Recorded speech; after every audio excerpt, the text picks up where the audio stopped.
His beard grew, but didn't grow as what he wanted. This is before the smart FE procedure. This is the custom design that suit for his face.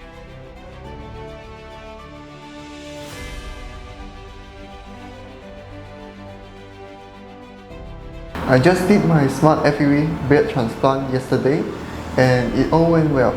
Here at GLOJAS, everyone was very professional and well prepared.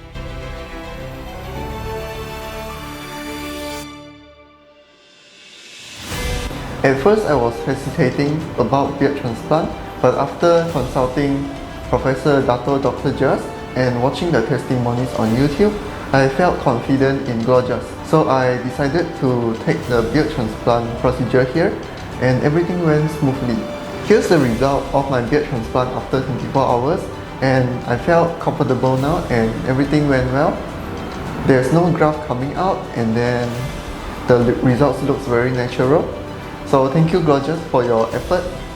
I would highly recommend to anyone who wants to get a beard transplant.